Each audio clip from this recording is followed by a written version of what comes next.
Some viewers may find the following video disturbing. Viewer discretion is advised.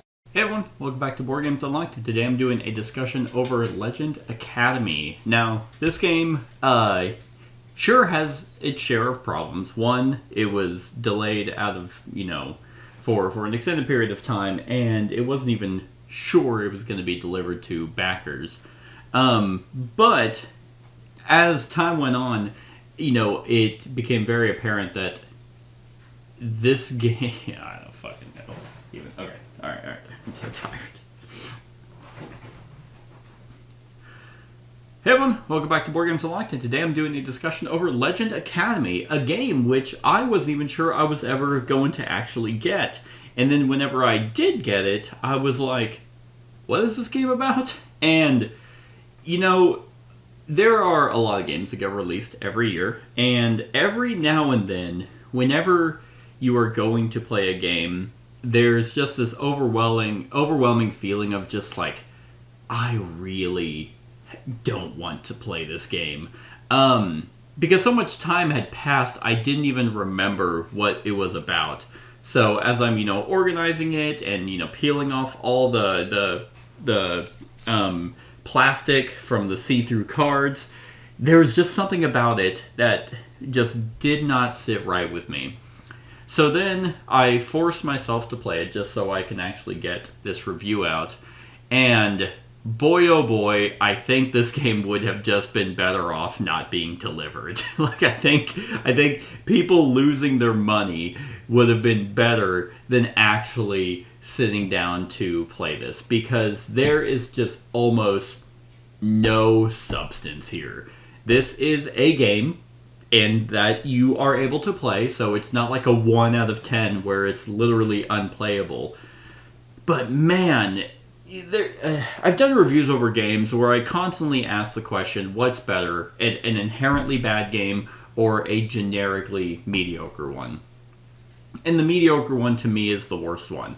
It's like watching a movie that just you don't get anything out of it. You don't get any joy from it, like a so bad it's good movie. There are games that are like that. That's like, this is so bad I'm having a good time. This game was just so painfully blah that I really felt like nothing while doing it. So what is it? Well, you're playing as these characters that are in mythology. Arthur, King Arthur, Sherlock Holmes, Little Red Riding Hood, just random. It's almost like they went on ChatGPT. It was like, give me legendary characters, and then this is the names that it spat out. But you're like at this school, so it's like before you were even who you were. It's the theme they came up with. So it's like before you were King Arthur, you're just Arthur. You're just a guy at this British school. Not Hogwarts. It's not that. And then you pick these stories that are basically your scenarios, and they range from the Odyssey to, oh god, I need to grab the box for a lot of them. The Jungle Book to Gulliver's Travels, and I mean they're all in these nice little tuck boxes, so that's kind of cool for all the components. And then you go to a scenario, and the scenario has some arbitrary rules to it, like a goal. But really what you're trying to do is just have the most victory points. And how you get those victory points? Well, scenarios will get you victory points by using another player's token that you hand out to everyone. If you use that person can choose to either draw cards or get victory points. There's asking the professor for help that you can just go do as an action, and there's spots on the scenario sheets where you can go do that. That will give you victory points. And honestly, that's pretty much it. I mean, this game is like a pseudo deck constructor. Think like Mystic Vale, Edge of Darkness, the John D. Clare kind of games.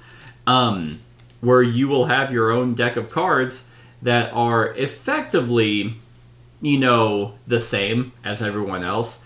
But you also have this weird stamina management where you start with a stamina card, but then you can gain more. and the stamina lets you play a card on top of it to do something, whether it's attack. Like the last game I just played was the Odyssey, because I was recently watching a video of a historian doing a deep dive on Troy, and I'm like, the Odyssey, yay! And you can attack the sheep that will get you victory points, and then you can move, and you kind of play them as pairs on these stamina cards, but then for each stamina card or stamina spot that you have empty by the end of your turn, you get victory points that way. So the game is broken up into 2 phases where you are either doing some actions, then you pass, and then you go to class, which is how you can either remove cards from your deck or take these upgraded cards and slot them in to your cards in your deck. None of the actions are interesting or exciting in any way. You have this also character board that you can, choose to upgrade. That's one of the actions that you can take when you go to classes. You can get an upgrade and you follow the skill tree. They have it to where you have these skills that can kind of enhance your cards, where it's like, hey, your attack level is equal to your wisdom. Oh, well, let me calculate my wisdom, which is based off of the colored cubes you have on your sheet. And I mean, those are skill cards that you can get from your thing that go into your hand, and you can use those. But again, none of them are exciting. Like, you don't feel like you're in the Jungle Book or in the Odyssey. You don't feel like you're playing a Sherlock Holmes or Robin Hood. The items that you use are just so painfully, like, it almost feels like it's a print and play with how bland the actual design is for the cards, that you almost have something here. Because I like the idea of taking different characters from different works of fiction. Sherlock Holmes, Robin Hood, Morgana, Little Red Riding Hood. And it's like, these characters in fiction, they go into these different other stories. So you have Robin Hood in Gulliver's Travels. You have Morgana in the Jungle Book. But there's no storytelling. There's nothing even alluding to that. The theme is all over the place. So it really just feels like a phoned in game that I would not be surprised is if whenever they were getting this game out, they had an idea of a game and they're like, how can we get this to backers? Oh, we'll have AI design it. That's really... And I've been getting that feeling a lot lately with some kind of subpar games, that it's like, I would not... I mean, because there's AI art. There are companies that use AI art either as inspiration or as their actual art design for their games. And a lot of those games, get dragged through the mud. Rightfully so, because of the fact that that's just cheaping out and letting AI design your fucking game. At least the art style. But have we not considered that companies and people are using AI to design actual games? I mean, that's not within the realm of possibility. A great example is we were in my D&D group. We were tasked with coming up with some NPCs for a bar that we were going to run. I was not there for that session, but the other people in my group were. And they're like, hey, here are the people we found. And as I was reading through it, I was like, oh, this is from ChatGPT. Like, this is clearly AI, especially because I could see the prompts that were put in. So, very clearly used AI to come up with these NPCs. Which, in our own personal D&D game, that's whatever. We're not, like, trying to actually make money or sell anything to others. But it kind of irked me, because I'm like, well, why didn't you just take the responsibility and make NPCs for... That would have been some agency and, life into our own story.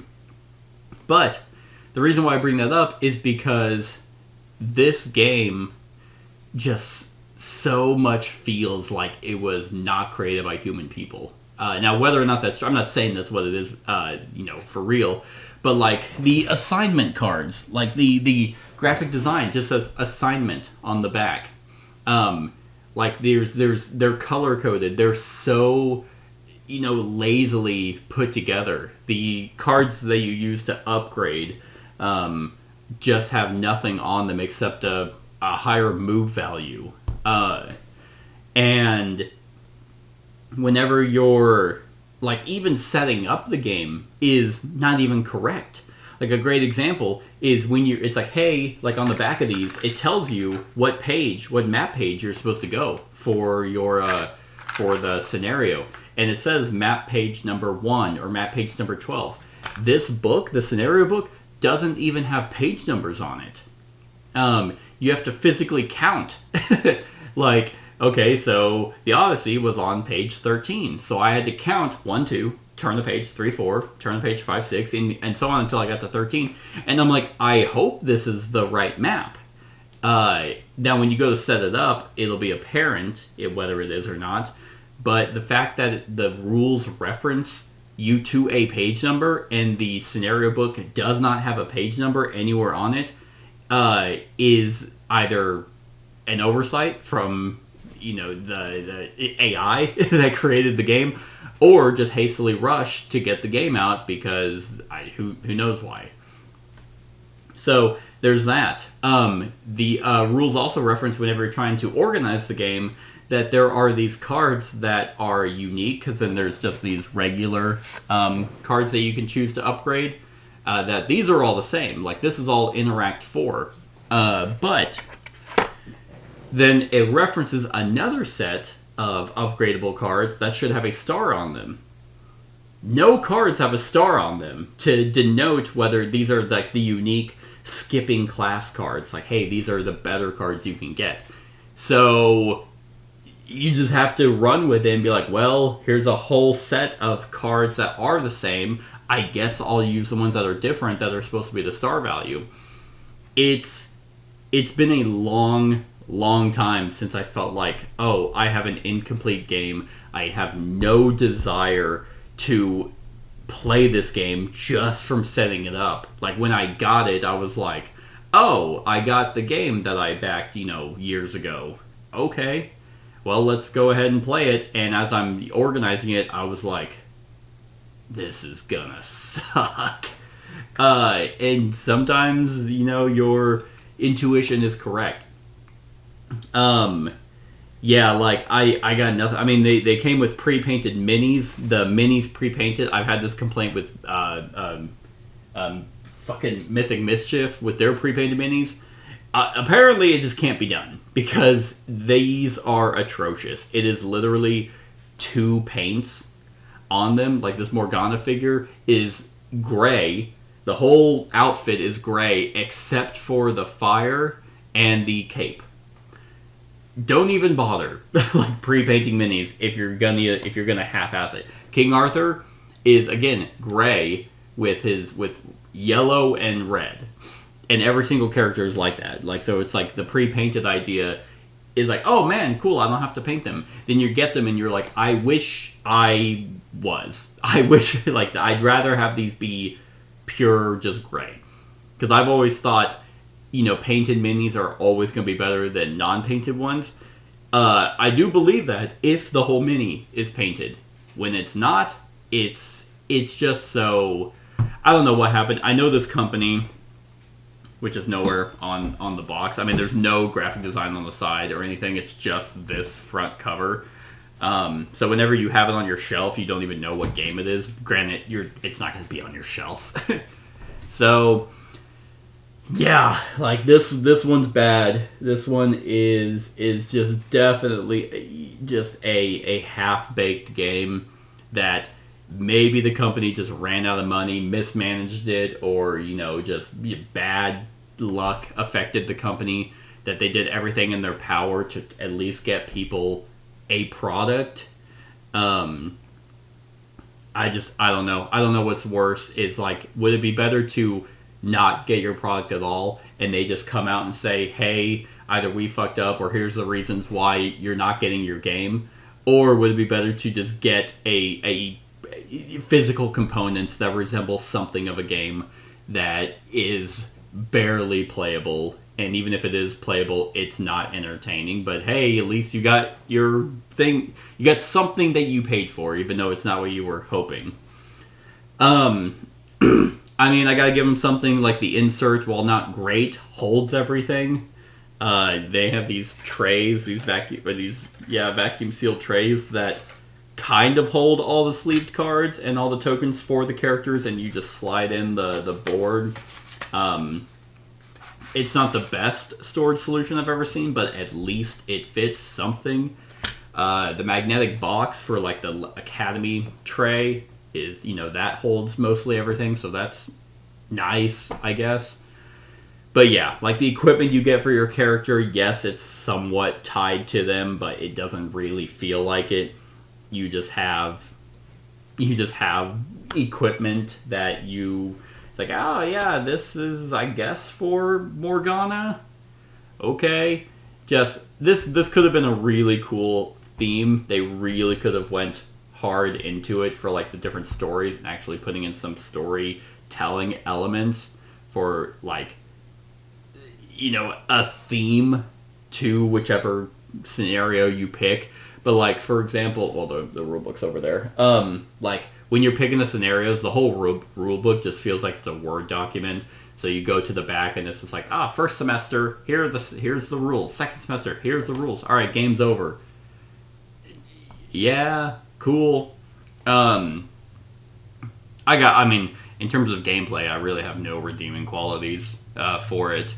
The actual card play is so painfully mediocre that it's not entertaining. There's no worthwhile decisions that you actually make. So you're just really going through the motions. I mean, their idea of having to play stamina cards, and the more stamina cards you have out, the more cards you can play. Like, okay, now I can play this out. So now I can actually, I can play 4 cards. But let's say I only need to play 2, so I have 2 remaining slots left. So I'm going to get 6 points. Okay. I'm going to use one action to go talk to the professor, and I don't need to draw a card, so I'm just going to take the 3 points. Oh, you used my token. I'm not going to draw a card. I'm just going to take the 3 points. And there's nothing stopping you from just sitting there and being like, I'm not going to play any cards. Oh, okay, that's 3, 6, 9, 12 points. I'm just going to keep doing that every single turn to just keep racking up victory points because there's nothing saying I can't. So you don't even have to play the game to be rewarded. So why should you play this? Yeah, this is definitely a hard pass of a game. On a scale of 1 to 10, I really have nothing positive to say. So I'm gonna give it a 3. I think it's very, very bad. And components-wise, it's not. Besides the pre-painted minis. The playmats are stitched. That's nice. The sleeves are good. The magnetic Academy board is good. The inserts serviceable. That's really why it's not really anything lower. But I never ever will touch this game again. So that's it, everyone. That's my thoughts on Legend Academy. Let me know what you think of it in the comments below. Other than that, comment, share, and subscribe, and have a wonderful whatever time of day it is for you. Hey everyone, thank you for watching, and I really hope that you enjoyed the video. If you would like to see more of my content, go ahead and click that subscribe button and the bell to be notified whenever I upload any new content. If you feel like supporting the channel, you can go ahead and click that Patreon link to be taken to my Patreon, and any help is truly appreciated. Other than that, stick around for any other run-throughs or reviews or cool top 10s or whatever I feel like putting on. Other than that, comment, share, and subscribe, and have a wonderful whatever time of day it is for you.